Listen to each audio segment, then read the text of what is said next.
虚空法界隔音之谜第11期。大家好，书接第17。多数人的人生在红尘里随波逐流，弥留时迷糊错乱，总是在错过、懊悔又错过里兜兜转转。所以藏传密宗修习的中阴不迷法门里，最重要的就是不断修习清明梦。控梦术最核心的修炼步骤就是记梦、觉梦、知是梦、梦中醒、清明梦、控梦术。一系列对梦的修习，主要目的就是让自己进入弥留之际后，可以保持逻辑意识的清明，开启作弊模式，开外挂，了分明地面对灵魂试炼。在大觉悟者看来，欲望和执着的充分体验确实是开悟的好方法。彻彻底底、明明白白地走一遍这样的流程，一点也不冤，在一世轮转里就可看破红尘幻相中的台前幕后，而不用累世流转不知所以。现在有很多人在搞造梦，许诺白日飞升、此生成佛、急速开悟、扬升灵魂、快速控梦等开班赚钱、敛财骗色。说真的，有大修为的上德慧者投胎人间弘法救世，那都是8部天龙护持、9天玄奥铺陈、言出法随。经济上、社会动员力上、说法的平常心上、无助相法布施的行径上都是相匹配的。众生求法心切，谁都可以理解，但法执而迷了心智，只想走捷径的人还是要多长个心眼的。意识体在鬼魂的状态下会遭遇哪些困扰，又需要注意些什么呢？首先，鬼魂们并不怕光，但确实更喜欢月光，或许是其频率与人体频率的差距造成的。鬼魂的普遍意识频率要远低于活人，因为比人聪明的、意识频率高的意识体都早就回归中阴当灵魂去了，能留在这里做的复灵的基本智商堪忧。所以你要是人生有事拿不准主意，让鬼帮助出主意的话，那基本上是能成功的被帮的鬼迷心窍。地复灵多数都是贪财好色、名利心很重又小肚鸡肠的，这4个方面他们是强项：求财、求名、求色、求报复某人。虽然拿手，不过有一的必有一失，平衡法则是必须的。你要付出自己的阳寿来换，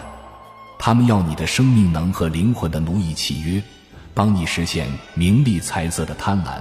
就好像小孩子把爸妈的存款都拿去买游戏装备和充值金币了一个道理。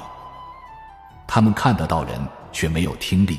可感受到能量的震荡，可感应心电意念的脑波，人们的起心动念说不说出来没有太多差距，他们都知道。当然话被讲出来是更进一步地表达出一种态度，出口成业在形式上更加强化。他们很多都是小心眼，别说死人坏话，哪怕想想他们都会知道并记恨，暗中下绊教训你。你要是坦诚的就是说是，他能理解；要是嚼舌根子，他们的心电感应之强是恐怖的，毕竟地球很小。有些生前特别物化自己伴侣的人，视爱人如私有财产，醋性特大的，死后会看守着伴侣，使其不能离开寡居状态；而生前很爱自己伴侣的，死后会帮着爱人促成新的生活。鬼魂对幽暗并不反感，也喜欢肃静的所在，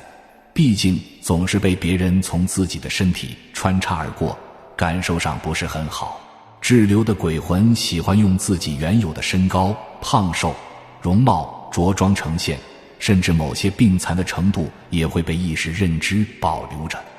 鬼魂可以依据心意随便更改自己的容貌、声音、形状，但不是所有鬼魂都懂得如何操作。随着现代电子科技的发达，高频不稳定脉冲电磁信号对某些鬼魂可形成困扰，甚至扰动他们的能量电磁体的稳定性，如同它们可以扰动低频高敏感电器一样。某些品牌的手机开启人脸识别功能后，可以扫描到肉眼不可见的亡灵，面部识别方框会显示其所在位置和移动的轨迹过程。当然，手机屏幕上并不显像，只有人脸识别对焦方框会生成并移动。当鬼魂不想被捕捉到时，它们会淡化面部特征，回归到雾团状态，人脸识别方框就会因失焦而消失，手机也就没有反应了。这实验有可重复性，多数鬼媒也都印证过其准确性。有些鬼喜欢社交，但更多的不喜欢。鬼魂讨厌复杂的电磁环境，高压线旁很少有鬼魂。有鬼魂滞留的空间内物理气温不会下降，但人能明显地感到阴冷，甚至汗毛也会立起来，多半与低频电磁扰乱场域内的空气流动有直接关系。某些强烈的宇宙射线暴击地球时，会让漂移的鬼魂感受到剧烈冲击，甚至会格式化他们的意识信息，造成不可恢复的失忆。为了避免遭受突发的无妄之灾，老鬼魂会告诉新鬼魂，在不游离的时候，最好选择某一物体依附其中，来规避不可预见何时发生的宇宙风侵害。一些法师利用这一点会拘禁，滞留某些鬼魂进入指定的物品内，成为欺凌。法师提供生命能或做功德的机会来滋养鬼魂，而鬼魂利用自己的神通供其差遣利用。古代各个家族会建宗庙，在老人过世后让其子站房顶上，用其衣帽召唤亡灵滞留下来别走，用鬼魂的力量暗中左右家族与其他家族间的利益得失。而全族的人用自己的生命能滋养这些滞留灵。如果哪个家族没有或不供养自己的先人，在暗箱操作的比拼中就会不明不白地失去先机。现在的人知其然已不知其所以然了。灵魂是永生不灭的吗？讨论这个话题前，我们首先要明白怎么来定义生灭，然后再明白灵魂具体指的是什么。万物周复，不管周期多么漫长，有生就有灭，能量在不同向量间呈现周期性的转化。在某单一维度次元场域中，其显现与增加的过程名为生，而减退消失的过程名为灭。所以灵魂从本源中被分化出来时名为生，而归于本源后名为灭。这是大循环中的生灭。而超我、本我压根儿就不会离开虚空法界的能量意识流，只有高我与小我在各个被思想构建出来的亚空间中分分合合。